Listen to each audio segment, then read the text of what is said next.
Good day everyone! Today we're going to discuss the second topic of the midterm, the chapter 3. But before we formally start, let me introduce myself first. I am Jolly Claro.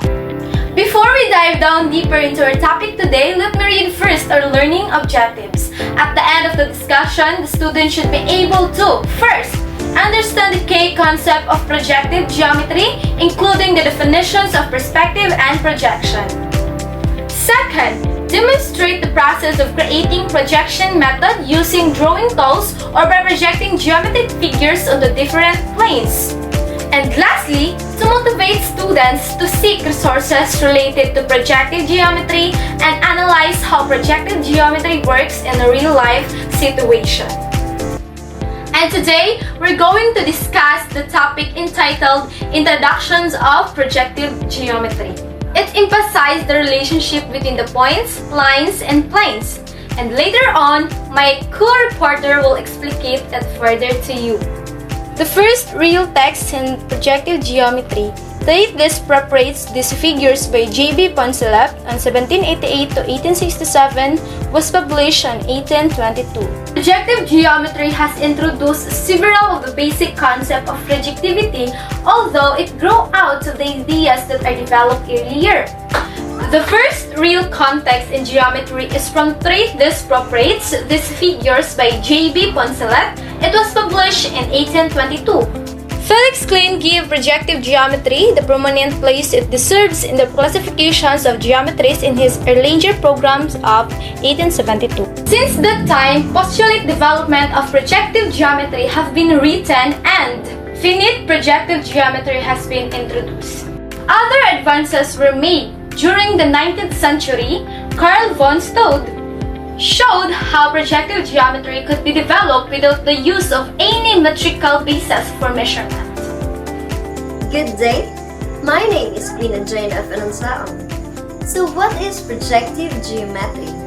Projective geometry formalizes one of the central principles of perspective art, that parallel lines meet at infinity, therefore to be drawn that way. Projective geometry is a branch of mathematics that deals with the relationship and properties of shapes and lines in space. One of its key ideas comes from perspective art, something we experience in real life. So like for example, imagine you're standing on a straight road where you look at a far distance. The two sides of the road seems to come together at a single point, even though in reality, we know that they never actually meet. So this point where the parallel line seems to meet is called a vanishing point. And projective geometry formalizes this idea. Good evening everyone, I am Flordin May Delgado, and this time we're going to tackle how projective geometry related to ordinary analytic geometry. So in ordinary analytic geometry, the projection of a segment into an axis is used. So as you can see in the given illustration, the line segment A and B is projected into the x-axis by dropping a perpendicular line from point A to A prime and point B to B prime.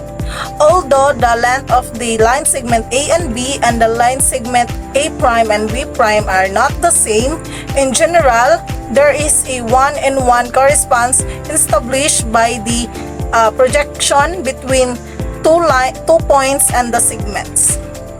So to conclude, projective geometry is a fundamental concept in the analytic geometry.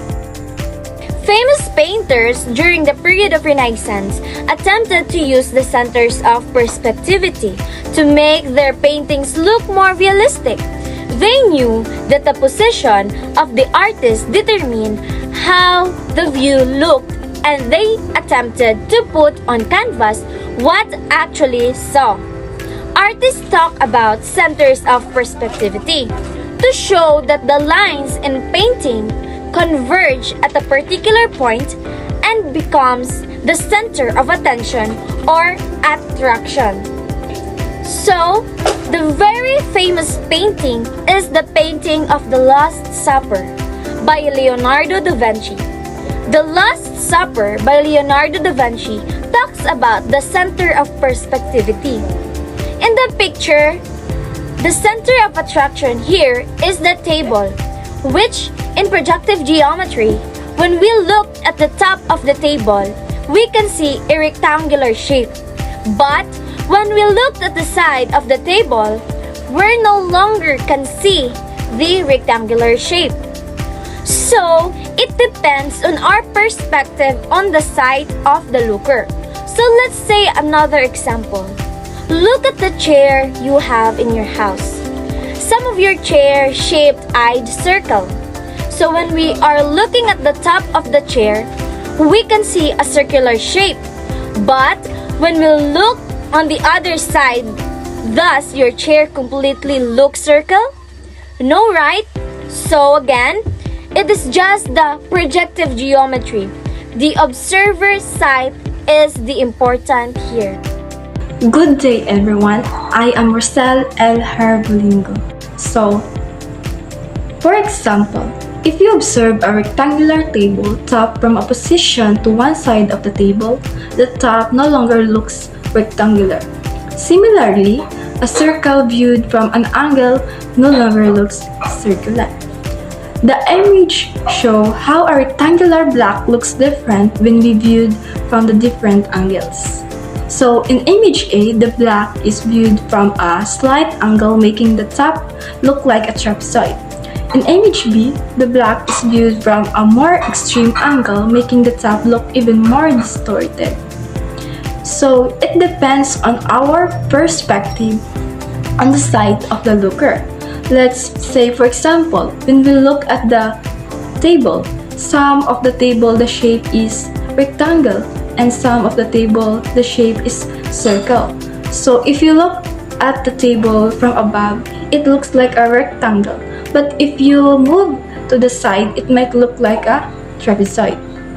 Also, a circle looks round from above, but if you tilt your head or look at it from the side, it might look like an oval shape.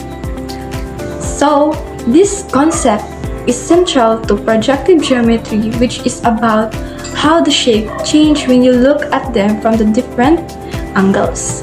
So, the observer's position is important in projective geometry because it changes how you see things. Good day everyone, I am Josevic Pasito. Projective geometry is studied based on its invariant properties under a group of transformations.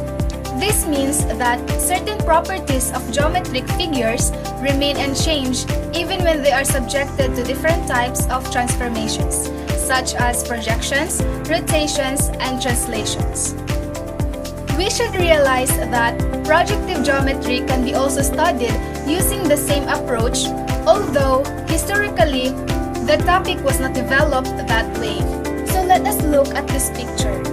This figure shows perspectivities in the same drawing so that the point on line 1 and line 2 are the perspective with A as the center of perspectivity. The line 2 and line 3 are perspective with point B in the center of perspectivity. And we have here line 3 and line 4. They are not perspective. Instead, they are defined to be projective. From this point of view, a projectivity considered a chain of perspectivities. It depends on observer's side. Good day everyone, I am Lobosman. In general, the points on line 1 and line 4 are not perspective. Instead, they are defined to be projective. From this point of view, a projectivity is considered a chain of perspectivities. In projective geometry, the invariant properties for a projectivity are studied. While it's not obvious which properties may be preserved, it should be evident that there is a one-to-one correspondence and that collinear points remain collinear even though distances and relative distances may change.